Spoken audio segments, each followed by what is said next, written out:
इस कहानी की शुरुआत सन 1985 के समय से होती है, जहां टॉम नाम का आदमी लाइट हाउस की रखवाली कर रहा होता है, क्योंकि वो एक लाइट हाउस कीपर होता है। तभी उसे समुद्र के किनारे पर एक लड़की दिखाई देती है। वो उस लड़की के पास जाता है, लेकिन उस लड़की की हालत बहुत खराब होती है। उसके शरीर पर काफी घाव होते हैं, इसीलिए उसे उठाकर अपने घर के अंदर ले आता है। तभी अचानक से उस लड़की की आँख खुल जाती है और उसे लगता है कि वो उसका दुश्मन है, इसीलिए उसकी गर्दन पकड़ लेती है। तभी अचानक से उसे टीवी में समरीन दिखाई देती है और उस पर अटैक करके टीवी को डिस्ट्रॉय कर देती है और तभी वो कमजोरी की वजह से बेहोश हो जाती है। अगली सुबह जब उसकी आँख खुलती है तो देखती है कि उसके घाव पर पट्टी बंधी हुई होती है और तभी वहाँ टॉम उसके लिए चाय लेकर आता है और फिर उसे चाय पीना सिखाता है। टॉम उससे पूछता है कि तुम कौन हो, तो वो कहती है कि मेरा नाम अटलाना है और मैं अटलांटिस की क्वीन हूँ। और धीरे धीरे ऐसे ही वक्त गुजरता जाता है और उन दोनों को एक दूसरे से प्यार हो जाता है और उनका एक बेटा होता है जिसका नाम आर्थर होता है। अटलाना टॉम को कहती है कि हमारा बेटा मिसाल बनेगा कि अलग दुनिया के लोग साथ रह सकते हैं और आगे चलकर ये हमारी दुनियाओं को एकजुट करेगा। और अब वो तीनों साथ में बहुत खुश होते हैं। तभी अचानक एक दिन अटलांटिस से सैनिक अटलांटा को लेने के लिए आते हैं, क्योंकि उन्हें पता चल गया था कि अटलांटा लाइट हाउस में रहती है। वो सभी अटलाना को पकड़ने की कोशिश करते हैं, लेकिन अटलाना एक एक करके उन सभी सैनिकों को मार देती है। लेकिन अब अटलाना को पता चल गया था कि उसका यहाँ रहना सेफ नहीं है, इसीलिए अटलांटिस के महाराज उसे पाने के लिए कुछ भी करेंगे और अगली बार उसे लेने के लिए पूरी सेना को भेजेंगे। इसलिए अटलाना टॉम और अपने बेटे की सुरक्षा के लिए वापस लौटने का फैसला करती है। लेकिन वो टॉम से कहती है कि सही वक्त आने पर मैं तुम्हारे पास वापस जरूर आऊंगी और तुम आर्थर का अच्छे से ख्याल रखना और इसे कभी भी मेरे बारे में भूलने मत देना। यह कहकर अटलाना वहाँ से पानी में चली जाती है। वहीं फिर हमें पानी के अंदर एक एक्वेरियम को दिखाया जाता है, जहाँ स्कूल के सभी बच्चों को समुद्र के बारे में जानकारी देने के लिए उस एक्वेरियम में लाया होता है। इन सभी बच्चों में आर्थर भी होता है, जो फिशे से बातें करने की कोशिश कर रहा होता है। तभी वहाँ दूसरे स्टूडेंट आकर आर्थर को परेशान करने लगते हैं। यह देखकर शार्क आर्थर को बचाने के लिए उस एक्वेरियम पर अटैक करने लगती है, जिससे वो एक्वेरियम क्रैक होने लग जाता है। तभी आर्थर अपनी पावर से उस शार्क को कंट्रोल करता है और उसकी आंखों में एक अजीब सी चमक दिखाई देती है, क्योंकि आर्थर एक अटलांटियन होता है और ऐसा लगता है जैसे सारी मछलियाँ आर्थर को प्रोटेक्ट कर रही हो, जिससे सभी स्टूडेंट और टीचर काफी डर जाते हैं। वहीं फिर हमें परजेंट का सीन दिखाया जाता है, जहाँ कुछ समुद्री लुटेरे एक सबमरीन पर अटैक करते हैं और उसके कैप्टन और बाकी लोगों को मार डालते हैं। इन सभी लुटेरों का कैप्टन ब्लैक मेंटा होता है। ब्लैक मेंटा के डैड उससे बहुत खुश होते हैं, क्योंकि उसका खौफ अब बढ़ता जा रहा था, इसीलिए उसे खंजर देते हैं और उसे कहते हैं कि ये तुम्हारे दादा का था और तुम्हारे दादा वर्ल्ड वार 2 में नेवी के सबसे काबिल सैनिक और गोताखोर थे। लेकिन वार खत्म होने के बाद देश उन्हें भूल गया, इसीलिए वो समुद्र में लौट गए और इस खंजर की वजह से ही जिंदा रहे। और उन्होंने मुझे ये खंजर तब दिया था जब मैं तुम्हारी उम्र का था, इसीलिए अब मैं तुम्हें दे रहा हूँ। इसका मतलब ये होता है कि वो एक खानदानी लुटेरे होते हैं। तभी अचानक से एक चीज उस सबमरीन से टकराती है और मेंटा को लगता है कि किसी सबमरीन ने उन्हें टक्कर मारी है। तभी मेंटा के लोग उसे बताते हैं कि वो एक आदमी है, जो और कोई नहीं बल्कि आर्थर होता है, जिसे सभी लोग एक्वामैन के नाम से जानते हैं। एक्वामैन अपनी पावर से उस सबमरीन को पकड़कर ऊपर ले आता है, जिससे मेंटा समझ जाता है कि वो कोई मामूली आदमी नहीं है, इसीलिए वो अपने सभी साथियों को चौकन्ना रहने को कहता है। तभी आर्थर उस सबमरीन में एंटर कर जाता है और एक एक करके उन सभी लुटेरों को मारने लग जाता है, क्योंकि अटलांटियन होने की वजह से उसमें बहुत पावर होती है। फिर आर्थर टारपीडो बे में जाता है, क्योंकि वहाँ सबमरीन का बचा हुआ क्रू लुटेरों के डर से छिपा हुआ था और आर्थर उन्हें ही बचाने के लिए यहाँ आया था। और फिर वो एक एक करके उन सभी को बाहर निकालने लग जाता है। तभी अचानक वहाँ मेंटा बाहर आकर आर्थर पर फायरिंग करना स्टार्ट कर देता है, जिससे आर्थर नीचे गिर जाता है। मेंटा आर्थर पर अटैक करता है, लेकिन आर्थर बहुत ज्यादा ताकतवर होता है, इसीलिए उसे बहुत मारता है और उसकी तलवार भी तोड़ देता है। तभी वहाँ मेंटा के डैड आकर आर्थर को शूट कर देते हैं, जिससे आर्थर दूर जाकर गिरता है और उन्हें लगता है कि वो मर गया है। लेकिन तभी आर्थर वापस उड़ जाता है और वो एक पाइप को तोड़कर उसके हाथ के आर पार घुसाकर उसे इंजर्ड कर देता है और उसे कहता है कि तुम सुधर जाओ, वरना मैं तुम्हें नहीं छोड़ूंगा। लेकिन फिर भी वो एक्वामैन पर वापस से शूट करता है, लेकिन एक्वामैन उससे बच जाता है। लेकिन वो गोली सबमरीन पर टकराती है, जिससे पानी अंदर आने लग जाता है और उसके पैरों पर मिसाइल गिर जाती है। मेंटा अपने डैड को बचाने के लिए उस मिसाइल को हटाने की बहुत कोशिश करता है, लेकिन वो मिसाइल बहुत भारी होती है। वो एक्वामैन से हेल्प मांगता है कि मेरी मदद करो, लेकिन आर्थर उसे कहता है कि तुम लोगों को मारते हो, इसीलिए आज तुम समुद्र का खेल देखो। और फिर आर्थर वहाँ से चला जाता है और अब उस सबमरीन में पानी भराने की वजह से उसका सिस्टम भी फेल हो रहा होता है, इसीलिए मेंटा के डैड उसे कहते हैं कि तुम यहाँ से जाओ ताकि तुम उस घमंडी एक्वामैन से बदला ले सको। लेकिन फिर भी मेंटा वहाँ से नहीं जाता। ये देखकर उसके डैड अपने पास के एक बॉम्ब की चाबी निकाल देते हैं और मेंटा से कहते हैं कि तुम यहाँ से चले जाओ। मेंटा के बाहर जाते ही सबमरीन में एक ब्लास्ट होता है, जिससे अब मेंटा को एक्वामैन पर बहुत गुस्सा आता है। वहीं फिर आर्थर उन सभी लोगों को बचाकर वहाँ से ले जाता है। फिर वो अपने डैड के साथ खाना खाने के लिए रेस्टोरेंट में जाता है, जहाँ भी न्यूज में यही बताया जा रहा होता है कि एक अलौकिक शक्ति वाले एक्वामैन ने समुद्री लुटेरों से एक बार फिर लोगों की जान बचाई है। तो टॉम समझ जाता है कि ये सब उसके बेटे ने किया है और वो उसे कहते हैं कि मुझे पता था कि तुम एक ना एक दिन जरूर कुछ बड़ा करोगे। तुम्हारी माँ कहती थी कि तुम एक दिन दोनों दुनिया को एकजुट करोगे, लेकिन आर्थर कहता है कि अटलांटिस ने मेरी माँ की जान ली है और वो भी सिर्फ इसीलिए क्योंकि उन्होंने आपसे प्यार किया। वहीं फिर हमें समुद्र में कई अटलांटिस को दिखाया जाता है जहाँ ओर्म ने बादशाह नेरियस को मिलने के लिए बुलाया होता है। ओर्म अटलाना का दूसरा बेटा होता है। वो नेरियस को कहता है कि एडलन के समय पर जब सातों सल्तनत एक थी तब हमारे बुजुर्ग यही मिला करते थे और वो अब तक की सबसे शांत हुकूमत थी क्योंकि अब ये सातों ट्राइब अलग हो चुके थे। ओर्म कहता है कि अभी भी मैं एडलन के तख्त पर हूँ, लेकिन अभी भी मैं पुराने नियमों में दबा हुआ हूँ, जबकि ऊपर इंसानों का दिन ब दिन जुल्म बढ़ता जा रहा है। तो नेरियस उसे कहता है कि इंसान हमेशा से हिंसा के शिकार बने हैं, इसीलिए अगर हमने लड़ाई की तो आपस में सब कुछ खत्म हो जाएगा। तो ओर्म कहता है कि वैसे भी तो वो हमें खत्म कर ही रहे हैं, इसीलिए अब वक्त आ गया है कि हम बाहर जाकर उन पर राज करें। तभी वहाँ वल्को आता है और वो नेरियस को कहता है कि आप हमसे हाथ मिला लीजिए। तो नेरियस वल्को को कहता है कि ये मर्जी नहीं मजबूरी है, क्योंकि हमारा कानून ये है कि बाहर जमीन पर हुकूमत करने के लिए 7 में से 4 सल्तनत का साथ होना जरूरी है और मैं जानता हूँ कि तुम चारों सल्तनत को साथ करके एक बहुत ही ताकतवर सेना बनाना चाहते हो ताकि तुम ओशियन मास्टर बन सको। तो ओर्म कहता है कि मेरे अलावा ऐसा कोई भी नहीं है जो इस मुकाम को हासिल कर सकता है। तो नेरियस कहता है कि हमने सुना है कि तुम्हारा एक सोतेला भाई भी है जो ऊपर जमीन पर रहता है, इसीलिए तुम अटलांटिस के तख्त पर जरूर हो, लेकिन तुम इकलौते दावेदार नहीं हो। तो ओर्म कहता है कि मेरा सोतेला भाई अभी तक अटलांटिस आया भी नहीं है। तभी वहाँ पर एक सबमरीन उन पर अटैक कर देती है। ये देखकर वो सभी कि जमीन वाले हम पर हमला कर रहे हैं, इसीलिए वो सब उन पर अटैक करते हैं और उस सबमरीन को डिस्ट्रॉय कर देते हैं। नेरियस ये देखकर कि इंसानों ने पहले हम पर हमला करना स्टार्ट कर दिया है, इसीलिए वो ओर्म का साथ देने के लिए तैयार हो जाते हैं। वहीं आर्थर अपने पिता को लेकर वापस घर लौट रहा होता है कि तभी उसके पास मेरा आती है। मेरा नेरियस की बेटी होती है और वो नहीं चाहती थी कि ओर्म इंसानों पर हमला करे, इसीलिए वो आर्थर से कहती है कि तुम्हें मेरे साथ अटलांटिस चलना होगा क्योंकि तुम्हारा सोतेला भाई ओर्म जमीन पर हमला करने वाला है, जिससे तुम्हारे और मेरे सैकड़ों लोग मारे जाएंगे, इसीलिए हमें उसे रोकना होगा। तो आर्थर कहता है कि इसमें मैं क्या कर सकता हूँ। तो कहती है कि दोनों दुनियाओं को बचाने का सिर्फ एक ही तरीका है कि तुम अटलांटिस के तख्त पर अपना हक जमा लो क्योंकि तुम मलिका अटलाना की पहली औलाद हो। तो आर्थर उसे कहता है कि मैं कोई राजा नहीं हूँ और तुम्हें क्या लगता है कि ओर्म मेरे वहाँ जाते ही मुझे राजा बना देगा, और मैं उस माँ की नाजायज औलाद हूँ जिसे उन्होंने मार दिया, इसीलिए मैं तुम्हारे साथ नहीं चल सकता।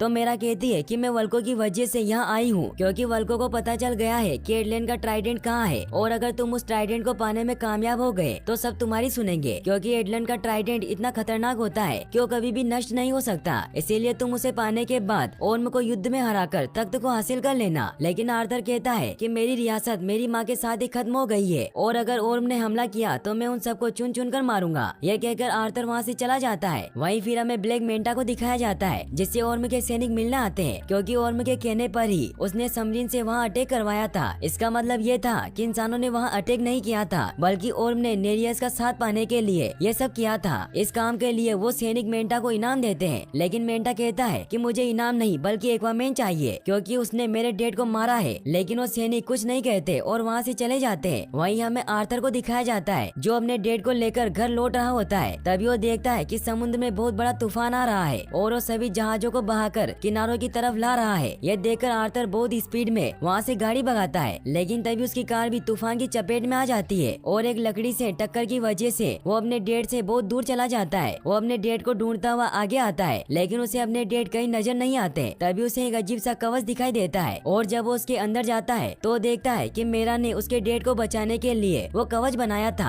आर्थर अपने डैड को बाहर निकालता है, लेकिन उसकी हालत बहुत खराब हो चुकी होती है। ये देखकर मेरा अपनी पावर से टॉम के शरीर का पानी निकालती है जिससे उसकी सांसें वापस से चलने लग जाती है। आर्थर ये देखकर बहुत ही इमोशनल हो जाता है और वो मेरा को थैंक्स कहता है। फिर वो देखते हैं कि पूरा टाउन तबाह हो गया है और हर जगह कचरा ही कचरा पड़ा होता है। मेरा आर्थर को कहती है कि ये सब ओर्म ने किया है और ये आने वाली तबाही का नमूना है। वहीं फिर हमें अगले दिन न्यूज में दिखाया जाता है कि कल बाढ़ आने की वजह से पूरी दुनिया में तबाही मच गई है और हर जगह जहाजों के मलबे और कचरे पड़े हुए हैं और वो कचरा इतना ज्यादा है कि जिसे साफ करना नामुमकिन है। वहीं हमें दिखाया जाता है कि डॉक्टर शिन नाम का आदमी न्यूज में दावा कर रहा होता है कि सब अटलांटियस ने किया है, लेकिन कोई उसकी बातों पर विश्वास नहीं करता क्योंकि उसके पास कोई सबूत नहीं होता कि अटलांटियस सच में होते हैं। वहीं फिर हमें आर्थर को दिखाया जाता है जो मेरा के साथ जाने को तैयार हो जाता है। वो दोनों अटलांटियस जाने के लिए निकल जाते हैं। तभी रास्ते में आर्थर को अपने बचपन की बातें याद आने लग जाती है कि जब पहली बार वल्को से पानी के अंदर लेकर गया था तो उसे पता चला था कि वो पानी में बात कर सकता है। तो वल्को ने उसे कहा था कि हम सिर्फ पानी में बात ही नहीं कर सकते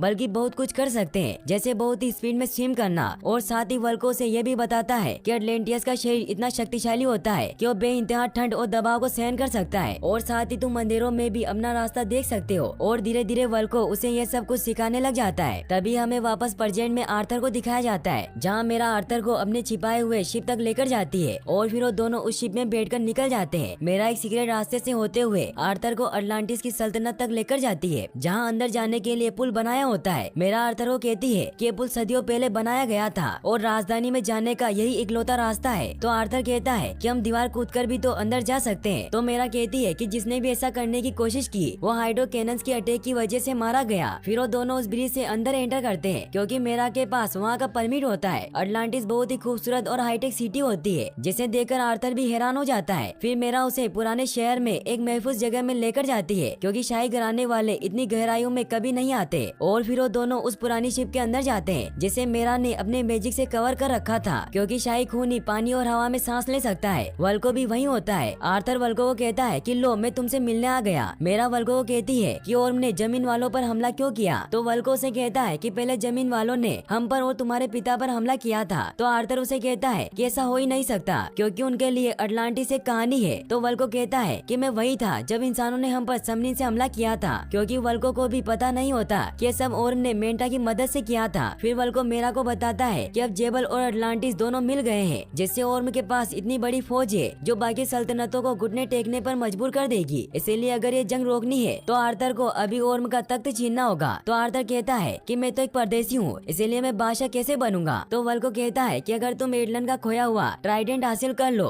तो तुम आवाम के दिल और दिमाग पर छाकर तुम साबित कर पाओगे कि तुम ही तख्त के लायक हो। तो आर्थर उसे कहता है कि ऐसी वे कहानी है। तो वल्को से बताता है कि यह हकीकत है, और उस ट्राइडेंट को दुनिया के सबसे होनहार वेपन मास्टर ने पोसाइडन के लोहे से बनाया था, जो सिर्फ उन्होंने बादशाह एडलन के लिए बनाया था, जो अटलांटिस के पहले बादशाह थे। और कहते हैं कि उस ट्राइडेंट में समंदर को अपने इशारों पर चलाने की काबिलियत है। तो आर्थर वल्को को कहता है कि फिर वो ट्राइडेंट कहाँ गायब हो गया। तो वल्को कहता है कि हमें जानने के लिए उस जमाने में जाना होगा जब अटलांटिस आबाद था, जब हर चीज पर बादशाह एडलन का राज था और अटलांटिस की पूरी सल्तनत एक थी। वो जमाना खुशहाली और तकनीकी तरक्कियों का था, और हमें उस जमाने में ही बेशुमार ऊर्जा पैदा करने का तरीका मिल गया था, जबकि बाकी दुनिया अंधेरों में गुजारा कर रही थी। लेकिन हमारी ख्वाहिशें और ताकत की भूख दिन ब दिन बढ़ती गई, जिससे सब कुछ तबाह हो गया और पूरा अटलांटिस समुद्र में ढह गया। और जो ताकत हमारी बर्बादी का सबक बनी थी, उसी ने हमें आने वाले कल को संवारना सिखाया और हमें पानी में सांस लेने की काबिलियत दी। और हम नए नए बदलाव अपनाते रहे, कुछ अड़े रहे और वेशी बन गए। और बादशाह ने खुद को सजा देने के लिए तन्हाई की जिंदगी अपनाई और गुमनामी में खो गए। और तब से उन्हें और ट्राइडेंट को किसी ने नहीं देखा। लेकिन फिर वल्को से बताता है कि कुछ महीनों पहले हमारे पुरातात्विक विभाग को ये डिवाइस मिला है, जो अटलांटिस के पुराने खानदान का है, और मुझे विश्वास है कि इसमें ट्राइडेंट का ठिकाना जरूर होगा। तो आर्थर कहता है कि हमें इसे खोलकर देखना होगा। लेकिन वल्को कहता है कि बहुत ही पुरानी टेक्नोलॉजी से बना हुआ है, इसीलिए नहीं खुलता। लेकिन इस पर डेजर्टर सल्तनत की निशानियां बनी हुई है, इसीलिए तुम्हें इसे वही ले जाकर खोलना होगा, जिससे ही तुम्हें पता चलेगा कि एडलन का मकबरा कहाँ है। तभी वहाँ ओर्म के सैनिक आकर एक ब्लास्ट करते हैं, जिससे सभी दूर जाकर गिरते हैं। वल्को मेरा को लेकर एक जगह छिप जाता है, क्योंकि उसे पता होता है कि अगर ओर्म को इसके बारे में पता चल गया कि हम आर्थर का साथ दे रहे हैं, तो वो हमें भी जेल में डाल देगा। वो सैनिक आर्थर को कहते हैं कि हम तुम्हें सरहद पार करने के जुर्म में पकड़ने आए हैं। तभी आर्थर एक एक करके उन सभी को मार देता है। लेकिन तभी वहाँ एक बहुत ही पावरफुल सोल्जर आता है, जिसके पास बहुत ही एडवांस हथियार होते हैं, और वो अपने हथियार की मदद से आर्थर को पंच मारता है, जिससे वो बहुत दूर जाकर गिरता है। वहीं मेरा और वल्को को ना चाहते हुए भी वहाँ से निकलना पड़ता है। वहीं वो सैनिक आर्थर को फिर से पंच मारकर बेहोश कर देता है। फिर हमें दिखाया जाता है कि आर्थर को सभा में बंदी बनाया होता है। तभी ओर्म उसे कहता है कि आखिरकार तुम यहाँ आ ही गए। तो आर्थर उसे कहता है कि तुम एक बार मेरी हथकड़ियाँ खोल दो, फिर मैं तुम्हारा सारा दम निकाल दूंगा। तो ओर्म उसे कहता है कि तुम मुझे मारने के लिए माँ का हथियार साथ लेकर आए हो, और क्या यही कारण है कि तुम मुझे मारने के लिए इतने सालों बाद यहाँ आए हो। तो आर्थर कहता है कि मैं तुम्हें यहाँ दुनिया को तबाह करने से रोकने आया हूँ। तो ओर्म उसे कहता है कि जो जुर्म जमीन वाले हम पर करते आए हैं, उसे तुम कैसे रोकोगे, क्योंकि सदियों से इंसानों ने हमारे पानी को दूषित किया, मछलियों को जहर दिया गया, उन्हें मारा गया, और तुम उन इंसानों को बचाने के लिए तख्त पर हक जताने आए हो। तो आर्थर कहता है कि जंग रोकने के लिए मुझे ये भी मंजूर है। यहाँ ओर्म आर्थर को गुस्सा दिलाकर फंसा रहा होता है, ताकि वो उससे अखाड़े में लड़ने के लिए तैयार हो जाए, और होता भी ऐसा ही है। आर्थर उसके जाल में फंस जाता है और उससे शाही अखाड़े में लड़ने के लिए तैयार हो जाता है, और मुझसे कहता है कि अगर तुम जीते तो मैं सारे फरमान खारिज कर दूंगा और कोई जंग नहीं होगी, लेकिन अगर मैं जीता तो तुम मरोगे। फिर वो अपने सैनिकों को अखाड़े को को तैयार करने को कहता है। वहीं फिर वल्को आर्थर के पास जाकर उस पर बहुत गुस्सा होता है। वो उसे कहता है कि तुम समझ नहीं पाए कि ओर्म तुम्हें चुनौती देकर फंसा रहा है। तो आर्थर कहता है कि उसे हराना कोई बड़ी बात नहीं है। तो वल्को कहता है कि तुम जमीन के 30 मार खाओगे, लेकिन यहाँ तुम्हारे हर वार पर पानी फिर जाएगा। ओर्म ने अपनी पूरी जिंदगी पानी में तालीम लेते हुए गुजारी है, जिससे उसे कोई भी पानी में हरा ना पाए। तो आर्थर कहता है कि थोड़ी तालीम तो आपने मुझे भी दी है। फिर हमें 5 का सीन दिखाया जाता है, जहाँ वल्को आर्थर को ट्राइडेंट चलाना सिखा रहा होता है। वो दोनों एक दूसरे से फाइट करते हैं, लेकिन फिर वल्को अपने ट्राइडेंट को बहुत ही फास्ट मूव करके कवच बना लेता है। तो आर्थर उससे पूछता है कि तुमने कैसे किया। तो वल्को कहता है कि तुम ट्राइडेंट चलाना सीख जाओ, मैं तुम्हें ये भी सिखा दूंगा।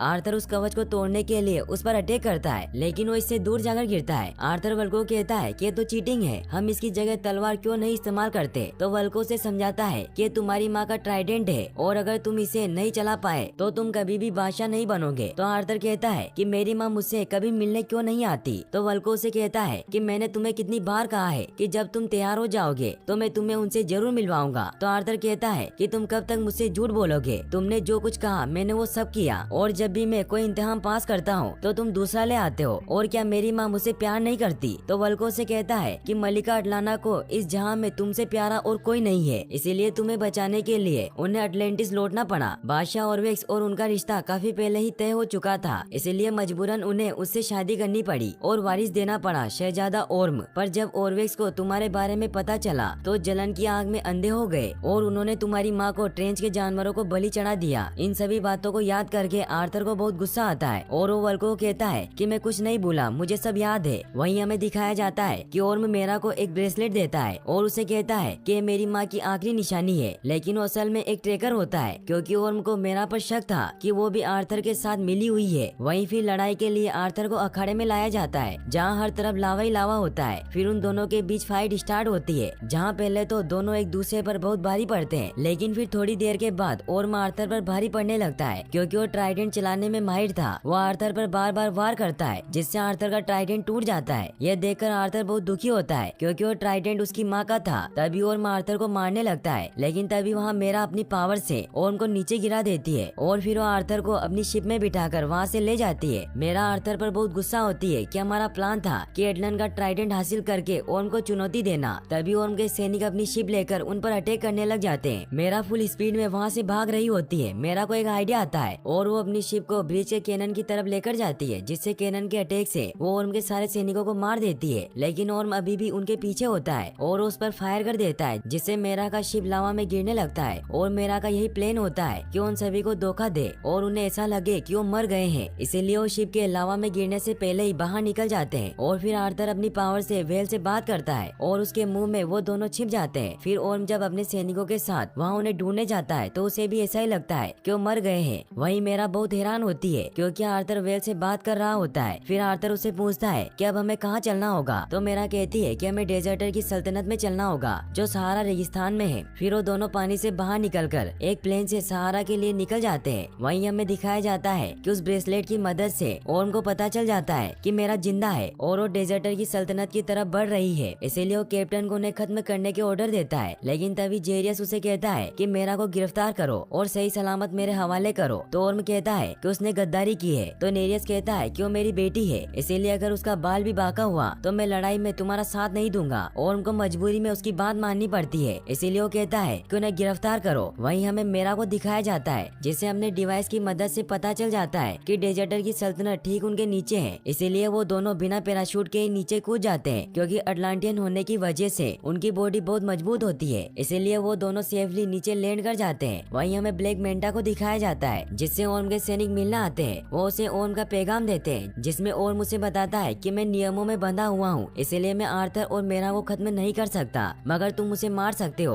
और अपने पिता की मौत का बदला ले सकते हो, इसीलिए मैं तुम्हारे लिए अटलांटियन के सबसे खतरनाक हथियार लेकर आया हूँ। फिर मेंटा जब उस हथियार को टेस्ट करता है तो बहुत ही पावरफुल होते हैं और फिर उन सभी हथियारों को कस्टमाइज करके अपने लिए बहुत ही पावरफुल सूट बनाने लग जाता है। वहीं हमें मेरा और आर्थर को दिखाया जाता है, जिन्हें डेजर्टर की सल्तनत तक पहुँचने का रास्ता मिल जाता है और वो दोनों उसके अंदर कूद जाते हैं, जहाँ वो बहुत सारी सुरंगों से होते हुए एक जगह पहुँचते हैं जो असल में एक हथियार खाना होता है और उन्हें वहाँ वो ढांचा भी मिलता है जिससे एडलन का ट्राइडेंट बनाया गया था, जिससे उन्हें वल्को की बातों पर विश्वास हो जाता है। वहीं एक मशीन भी होती है जिसकी चाबी वही डिवाइस होता है जो वल्को ने उन्हें दिया था। मेरा मेरा उसे उसमें फिट कर देती है, जिससे वो मशीन ऑन हो जाती है और उन्हें उसमें एटलन का होलोग्राम दिखाई देता है, जिसमें बादशाह एटलन कहते हैं कि इस ट्राइडेंट में अटलांटिस की ताकत बसी है, इसीलिए अगर ये गलत हाथों में पड़ गया तो कयामत आ जाएगी, लेकिन अगर ये असली वारिस के हाथ लगा तो वो सारी सल्तनतों को एकजुट कर देगा। इसीलिए अगर तुम्हें इस ट्राइडेंट को हासिल करना है तो तुम्हें खुद को साबित करना होगा। और फिर वो एक पहेली बताते हैं कि ढूंढो दुनिया का आखिरी छोर, वही है समंदर की छिपी डोर, दिखाएगी राह उथल पुथल काम की बोतल, उसके हाथों पूरी होगी दीदार की चाहत, जिसके पास हो बादशाहत। यह कहते हैं वो प्रोजेक्शन बंद हो जाता है। मेरा उस डिवाइस को डिस्ट्रॉय कर देती है ताकि और किसी को भी इसके बारे में पता न चले। तभी वहाँ उन्हें एक बोतल मिलती है जिसमें एक नक्शा होता है और उस पर दुनिया के आखिरी छोर पर रेड पॉइंट किया होता है। इसीलिए वो इटली के सिसिली शहर में जाते हैं क्योंकि वही दुनिया का आखिरी छोर होता है। मेरा भी बस्ती में जाकर बहुत खुश होती है और वहाँ वो नई नई चीजें देखती है। फिर वो वहाँ एक खंडर जगह पर पहुँचते हैं जहाँ आर्थर जब उस बोतल में देखता है तो उसे समझ आता है कि इस बोतल में एक मैप है और वो मेरा को दिखाता है, लेकिन मेरा उससे कहती है कि हमें कैसे पता चलेगा कि हमें किस तरफ देखना है। तभी आर्थर उसे उस पहेली की आखिरी लाइन याद दिलाता है कि उसके हाथों पूरी होगी दीदार की चाहत, जिसके पास हो बादशाह। आर्थर इससे समझ जाता है कि इन सभी स्टेचू में से सिर्फ एक ही स्टेचू ऐसा है जो पहले बादशाह थे और वो स्टेचू रोम के पहले बादशाह का होता है। और फिर आर्थर उस स्टेचू के हाथ में बोतल रखता है तो उसे वो जगह दिख जाती है जिस तरफ एटलन का ट्राइडेंट था। मेरा और आर्थर बहुत खुश होते हैं, लेकिन तभी वहाँ ब्लैक मेंटा ओम के सैनिकों के साथ आ जाता है और वो अपने लेजर की मदद से उन पर अटैक कर देता है, जिससे आर्थर दूर जाकर गिरता है। वही ओम के सैनिक मेरा को पकड़ने के लिए उस पर फायरिंग करने लगते हैं, लेकिन मेरा किसी तरह वहाँ से बचकर भागने लग जाती है। वहीं आर्थर ब्लैक मेंटा से पूछता है कि तुम कौन हो, तो मेंटा उसे कहता है कि मैं वही समरीन लुटेरा हूँ जिसके डेड को तुमने मरने दिया था। फिर उन दोनों में वापस से फाइट स्टार्ट होती है, लेकिन मेंटा अपने सूट की वजह से बहुत ताकतवर होता है, इसीलिए वो आर्थर को इंसल्ट कर देता है और फिर वो वापस से अपनी लेजर से उस पर अटैक करता है, जिससे आर्थर नीचे गिर जाता है। वही मेरा उन सबसे बचकर भाग रही होती है। वहीं आर्थर भी ब्लैक मेंटा से छिप रहा होता है, लेकिन तभी वो वहाँ उस पर अटैक करता है, जिससे वो नीचे गिर जाता है और एक बहुत बड़ा घंटा एक छोटी लड़की पर गिरने वाला होता है। ये देखकर आर्थर उस घंटे को जोर से हिट करता है और उसकी जान बचा लेता है और फिर वो वहाँ फंसे सभी लोगों को बाहर निकालता है। लेकिन तभी मेंटा वापस से वहाँ आ जाता है और उन दोनों में फाइट होती है और आर्थर मेंटा को दूर फेंक देता है। वही मेरा को भी ओम के सैनिक पकड़ लेते हैं, लेकिन तभी मेरा अपनी पावर से वहाँ रखी बोतल से उन पर अटैक करती है और उन सभी को मार देती है। वहीं गिरने की वजह से मेंटा का सूट भी खराब हो जाता है। ये देखकर आर्थर उसके ऊपर चेन से लगी बोतल फेंकता है, जिससे उसकी लेजर लाइट उसी के ऊपर चल जाती है और वो बहुत बुरी तरीके से टूटकर पानी में गिर जाता है। वहीं आर्थर की हालत भी बहुत खराब होती है और वो मेरा को बताता है कि ओम तुम्हें ट्रैक कर रहा है। ये सुनकर मेरा समझ जाती है कि वो ब्रेसलेट ही ट्रैकर है और वो उसे डिस्ट्रॉय कर देती है। वहीं फिर हमें दिखाया जाता है कि आर्थर और मेरा एक बोट से उथल पुथल लहरों की तरफ बढ़ रहे होते हैं, जहाँ मेरा उसे बताती है कि उथल पुथल लहरें ट्रेंच सल्तनत की तरफ जाती है और ये वही है जिन्हें तुम्हारी माँ की बलि दी गई थी। वहीं हमें ओम को दिखाया जाता है, जिसे पता चल चुका होता है कि वल्को ने आर्थर का साथ दिया है, इसीलिए उसे जेल में बंद करवा देता है और वो कहता है कि इसे ऐसी जगह रखना जहाँ से सारा नजारा नजर आए। वहीं आर्थर और मेरा ट्रेन सल्तनत तक पहुँच चुके होते हैं और तभी ट्रेन के जानवर उन पर हमला करने लगते हैं। मेरा और आर्थर उन पर अटैक करते हैं, लेकिन वो बहुत सारे होते हैं, इसीलिए आर्थर मेरा को बोट के अंदर ले जाता है और आर्थर वहाँ से ग्लो स्टिक निकालता है, क्योंकि उसे पता होता है कि गहराई में रहने वाले जानवर रोशनी से डरते हैं और होता भी ऐसा ही है, वो जानवर रोशनी से डर रहे होते हैं। फिर आर्थर और मेरा समुद्र के अंदर कूद जाते हैं, लेकिन ट्रेंच के जानवर अभी भी उनके पीछे होते हैं। ट्रेंच के जानवरों की संख्या बहुत ज्यादा होती है, लेकिन रोशनी की वजह से आर्थर और मेरा उनसे बच रहे होते हैं। वो गहराइयों में नीचे पहुंच जाते हैं, तभी आर्थर को एक रोशनी दिखाई देती है और वो दोनों उसकी तरफ बढ़ने लग जाते हैं और वो रोशनी बहुत ज्यादा होती है, इसीलिए ट्रेंच के जानवर वही रुक जाते हैं। लेकिन वो रोशनी एक टोर्नेडो होता है। आर्थर और मेरा उसमें एक दूसरे से अलग हो जाते हैं और वो एक दूसरी दुनिया में पहुंचते हैं जो छिपा हुआ समंदर होता है, जहाँ एक जानवर मेरा को खाने वाला होता है कि तभी उसे कोई बचा लेता है और किनारे पर ले आता है।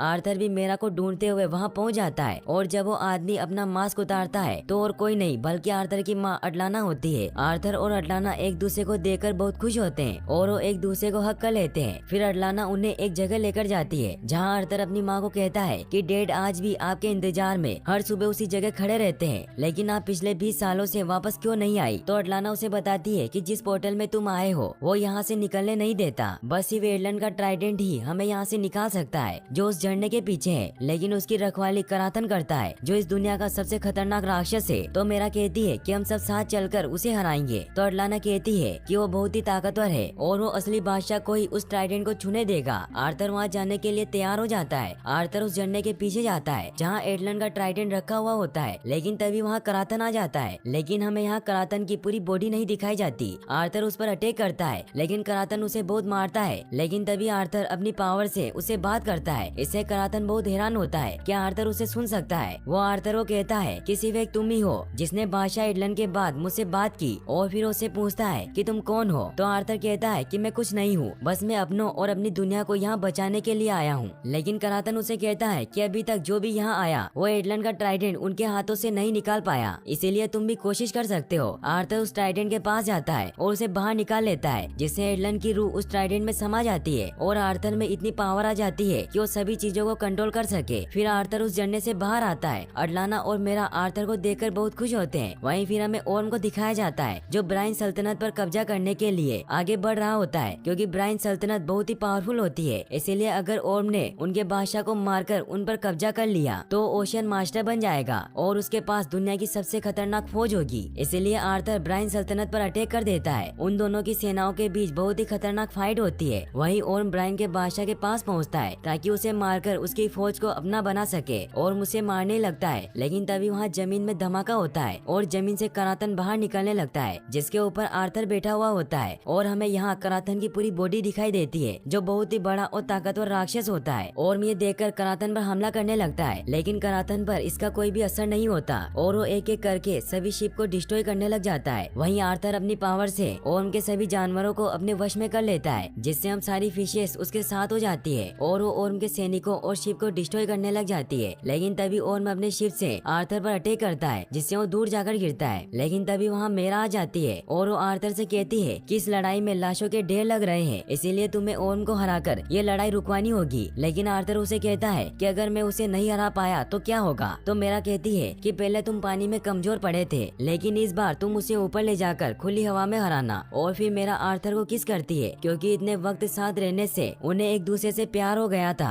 और फिर आर्थर ओर्म को हराने के लिए उसके पास जाता है और वो उसे लेकर ऊपर जाता है। बाकी सल्तनत के लोग भी ऊपर आ जाते हैं। ओर्म और आर्थर के बीच फाइट स्टार्ट होती है। आर्थर ओर्म पर भारी पड़ता है और उसे कहता है कि तुम हार मान लो और तख्त छोड़ दो, लेकिन ओर्म उसकी नहीं सुनता और उस पर अटैक करता है। और फिर आर्थर उस ट्राइडेंट को बहुत फास्ट मूव करता है। ओर्म उस पर वार करता है तो दूर जाकर गिरता है और फिर आर्थर ओर्म का ट्राइडेंट तोड़ देता है। यह देखकर वल्को बहुत खुश होता है, क्योंकि उसकी दी हुई तालीम को आर्थर ने अच्छे से सीखा था। आर्थर ओर्म को मारने लगता है, लेकिन उसे नहीं मारता। तो ओर्म कहता है कि मार दो मुझे, क्योंकि अटलांटियन रहम नहीं करते। तो आर्थर कहता है कि मैं तुम जैसा नहीं हूँ। तभी वहाँ अटलाना आ जाती है और ओर्म अपनी माँ को जिंदा देखकर बहुत हैरान होता है, क्योंकि उसे ऐसा लगता था कि वो मर गई है। वो दोनों एक दूसरे को हक कर लेते हैं और अटलाना उसे बताती है कि आर्थर ने मुझे बचाया और मैं तुम दोनों से बहुत प्यार करती हूँ, लेकिन तुम गलत राह पर हो। लेकिन जमीन और समंदर अलग नहीं बल्कि एक ही है। और फिर वल्को वहाँ आकर ओर्म को कैद करवा देता है और कहता है कि इसे ऐसी जगह रखना जहाँ से सारा मंजर दिखे। और अब आर्थर अटलांटिस का नया बादशाह बन जाता है। वहीं फिर हमें टॉम को दिखाया जाता है, जो हर रोज की तरह अटलाना की याद में किनारे पर आ रहा होता है। तभी वो ये देखकर हैरान हो जाता है कि वहाँ अटलाना खड़ी होती है। वो दोनों एक दूसरे से मिलकर बहुत खुश होते हैं और यहीं पर ये मूवी एंड हो जाती है। लेकिन फिर हमें इसके पोस्ट क्रेडिट सीन को दिखाया जाता है, जहाँ कुछ रिसर्चर को ब्लैक मेंटा समुद्र में घायल हुआ मिलता है और फिर वो उसका इलाज करते हैं। और ये रिसर्चर वही डॉक्टर शिन होता है जो समुद्र में अटलांटिस की खोज कर रहा होता है, क्योंकि उसकी बातों पर किसी ने विश्वास नहीं किया था कि अटलांटिस सच में मौजूद है। ब्लैक मेंटा की तभी आँख खुल जाती है और शिन उससे पूछता है कि तुम्हारे हथियार अटलांटियन टेक्नोलॉजी से बने हुए हैं। तो मेंटा उसे कहता है कि पहले तुम मुझे ये बताओ कि मैं एक्वामैन तक कैसे पहुंचूंगा। और यहीं पर ये मूवी फाइनली एंड हो जाती है। और गाइस, अगर आप ऐसी और वीडियोस देखना चाहते हैं तो डिस्क्रिप्शन में दी गई लिंक्स पर क्लिक करके वॉच कर सकते हैं। और वीडियो को लाइक और चैनल को सब्सक्राइब करने के लिए आपका तहे दिल से शुक्रिया। Thanks for watching.